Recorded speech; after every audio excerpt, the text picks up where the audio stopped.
আসসালামু আলাইকুম রহমতুল্লাহ। আলহামদুলিল্লাহ সুম্মা আলহামদুলিল্লাহ। আমরা অত্যন্ত আনন্দিত, অত্যন্ত খুশি। ছাত্র জনতার প্রাণের দাবি আল্লাহ তাআলা আজকে কবুল করেছেন। এবার রাষ্ট্রটা মেরামতের পালা।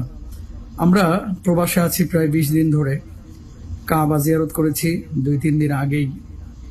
বাইতুল্লাহ দেখে প্রথম যে দোয়াটা ছিল, আপনাদের যে চাওয়াটা ছিল, আমাদের সেই একই চাওয়া ছিল, আল্লাহ যাদের হাতে আমার ভাইদের খুন ঝরেছে, রক্ত ঝরেছে, আল্লাহ তাদের বিচার তুমি করো।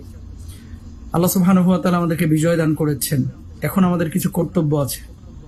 1 নম্বর কর্তব্য হচ্ছে, যেটা সূরা নাসরের মধ্যে আল্লাহ তাআলা বলেছেন, ইদা জা নাসরুল্লাহি ওয়াল ফাত ওয়া রাআইতান নাস ইয়াদখুলুনা ফি দীনিল্লাহি আফওয়াজা ফাসাব্বিহ বিহামদি রাব্বিকা ওয়াস্তাগফির ইন্নাহু কানা তাওয়াবা।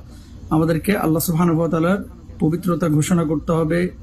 আমাদেরকে আল্লাহ তাআলার তাসবিহ জপতে হবে, জিকির করতে হবে, আমাদেরকে ইস্তেগফার করতে হবে, আমাদেরকে তওবাকারী হতে হবে, এবং রাষ্ট্রটা মেরামতের দায়িত্ব আমাদেরকে নিতে হবে, আমার ছাত্র ভাইদেরকে নিতে হবে। তো আমরা আনন্দে যাতে করে আল্লাহর রহমটাকে ভুলে না যাই, আল্লাহ সাহায্য না করলে আমরা পারতাম না, এটা আমরা খেয়াল রাখবো। আমরা এখন বেশি বেশি আল্লাহর কাছে শুকরিয়া আদায় করবো ইনশাআল্লাহ তাআলা।